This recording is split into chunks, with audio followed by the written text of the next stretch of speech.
Another tough day? I know. Share your mind with me for a moment and let's get you back in control. My people, hear my secret.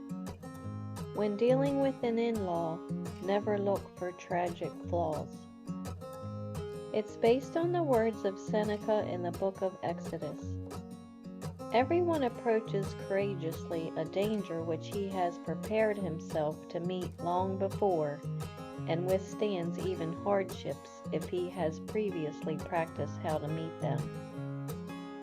Honor your father and your mother. Here's the storytelling. My child's partner doesn't like me. Should I care? Everyone approaches courageously a danger which he has prepared himself to meet long before. Honor your father and your mother. I will ignore the behavior but continue to uphold my duty.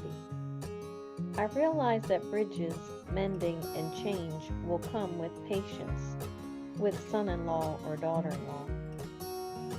I improve my ability to uphold my duty as a parent and grandparent to all my family.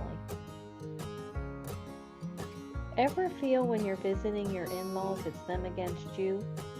And to clarify them, it's your child and their partner united in one front against you. They're holding hands with each other at the table, sitting side by side, and you're in the jury seat, alone, on the other side of the examining partner. What a nightmare. How do we change this scenario? To begin, who owes a duty to whom? We know from the Bible that your child owes you a duty to honor you. And now that they are married, your child and their partner are considered one. Thus, you win because the child and partner as one owe you the biblical duty of honor. So, your child needs to get that partner in order, and to do so quickly while you get to sit back and happily continue to irritate the situation. In other words, it's all on them to please you, right? However, I suggest another path. That path is to teach both children why you are so needed to strengthen their relationship. Here's some thoughts to help you. First, reflect on why you feel the way you do and get to know the son-in-law or daughter-in-law better by gaining some intel on them.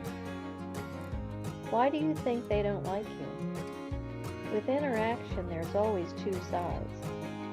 However, instead of seeing the in-law as an adversary immediately, try to get some insight about them by getting to know the son-in-law or daughter-in-law better. Listen and ask questions to them as they like. Share a meal. Invite them over for a family dinner. Have a game night. Or the two of you can work together by planning a special surprise for your child. That chopped. Hey, everything is on the table here. So even inviting their parents over for dinner may be a good idea. Also, talk to your child about the wonderful things they saw in that person that made their heart yearn for them. Who knows? You and the daughter or son-in-law may have more things in common than neither of you previously knew. Second, make them see you more. By staying in their presence, they'll most likely learn to tolerate you, and you tolerate them. It's like advertising.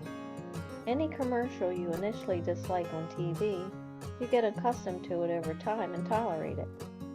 In fact, according to the literature, you'll usually start missing that commercial if it fails to show up over a period of time. Third, do set a few rules for yourself.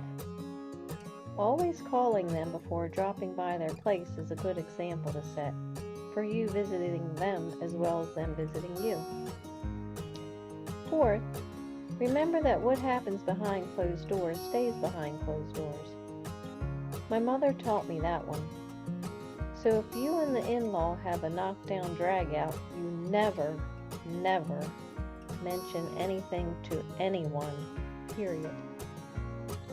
The public, you always have the daughter-in-law or son-in-law's back.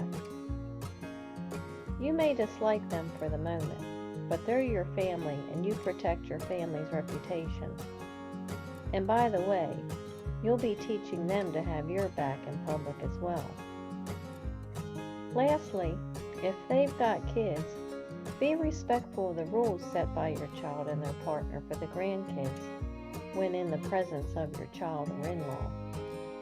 However, when the grandkids are alone with you, be that grandparent they never forget. Think about the John Candy movie, Uncle Buck. John, when alone with his niece and nephew, feeds them humongous pancakes that take up the whole kitchen island. It's these unthinkable things, those unbelievable memories that can help build a relationship between you and the grandkids that is priceless. Also, spend a lot of time being that parent in their parents' absence. Think about what Uncle Buck did for and to his niece in particular as she attempted to date that questionable boyfriend behind her parents' backs. Like Uncle Buck, you as the grandparent can say things to the kids and become the better enforcer than their parents. Speaking of teaching, I suggest you constantly tell the children how much their parents do for them and love them. If you've got a stubborn teenager, such actions may cause that teenager to become closer to their parents than ever before, just like in the movie Uncle Buck with his stubborn niece. Because you, the grandparent, help the child see the wonderful love your daughter-in-law or son-in-law have for their children. And that, my friend, makes you the hero of the family indeed. Thank you for sharing your mind with me. For your continued success, hear my secret. When dealing with an in-law, never look for tragic flaws. Now relax, control your mind, and be as you wish to seem, empowered. I'm Lori Stiff, the Stoicess, and I believe in you.